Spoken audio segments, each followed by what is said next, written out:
మీ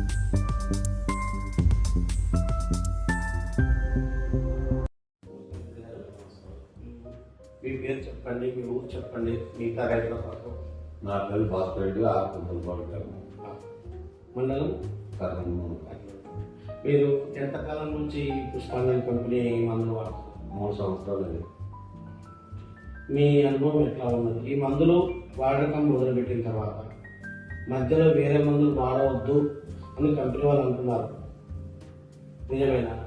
ఎన్నిసార్లు అయినా ఇదే మందులు వేరే మందులు అవసరం లేకుండా పూటొక్క మందు అవసరం లేదు పంట పండించడానికి.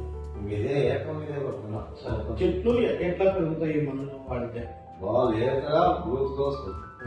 మొగ్గ బాగా వస్తాయి. కాపు చిత్రంగా పడుతుంది కాదు.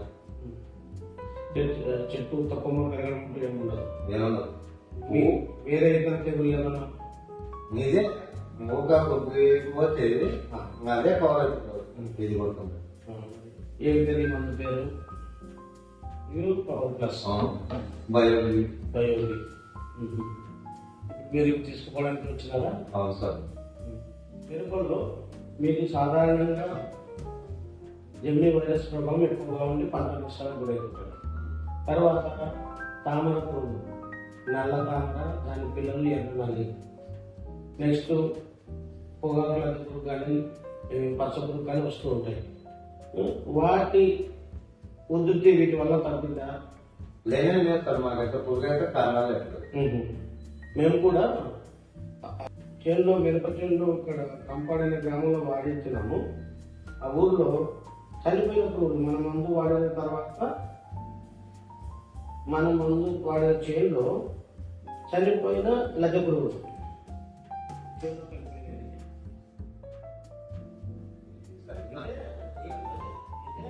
ఇతర ఆకులు కూడా మన బయోకేన మందుతో చనిపోయింది. మేము అందుకని ప్యాకెట్ మీద కూడా పురుగు చనిపోయిన బొమ్మలు వేసింటాం. ఈ పురుగు ఈ విధంగా చనిపోతుంది, ఇన్ని రకాల పురుగులు చనిపోతాయి. పురుగు ఉండే ప్రసక్తే లేదు.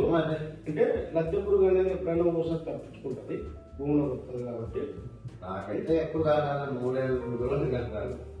మీద మీద కొట్టే వాళ్ళకి పురుగు తాపెట్టుకునే అవకాశం ఉండదు. అదే మరి ఇప్పుడు మీద మీద మీరు 3 రోజులకు ఒకసారి లేదా 4 రోజులకు 5 రోజులకు కొట్టాలి కదా, ఖర్చు ఎక్కువ అనిపిస్తుందా?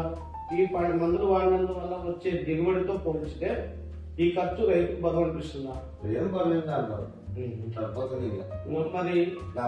మరి ఈ మందులు వాడేటప్పుడు మళ్ళీ మంచికి ఎఫెక్ట్ శరీరంలో దుర్గపుతుందా?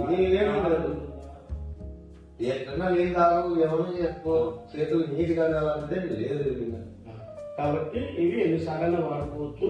ఇవి భూమిలో నుంచి మేము తయారు చేసాం, భూమిలో నుంచి మట్టిలో నుంచే తయారు చేసాం. అదే మరి మన వేరే మందు వాడుకోవడం నేను బాగా అనిపించినది. ఈ నా పూత వేరే ఉంటుంది, వేరే వాళ్ళ పూత వేరే ఉంటుంది. నాకు బాగా లాభం వస్తుంది మొక్కలు. కాయ కూడా చిక్కగా కాపు చెట్టు మీద కొమ్మల మీద చిక్కగా వస్తుంది దగ్గర దగ్గర. పువ్వు అయిందంటే కాయ అయినట్టే కొడితే కాదు, గొప్పన్నా కానీ ఒక రకంగా. సరే, బ్రాంచింగ్ అంటే కొమ్మలు సైడ్ కొమ్మలు రావడం బాగా దిగుబడి మనం కొట్టి చూసినది. నేను వేరే దాన్ని పోవడమే లేక. ఎందుకంటే చాలా మంది మనకు వస్తూ ఉంది, రైతులు వాడినప్పుడు పక్క భూములు కొత్త రైతులకు నమ్మకం కలిగించడం కొరకి కొన్ని విధంగా చేయాల్సి ఉంటుంది అనమాట. మళ్ళీ ఏంటంటే నేను ఎందుకు వస్తాను.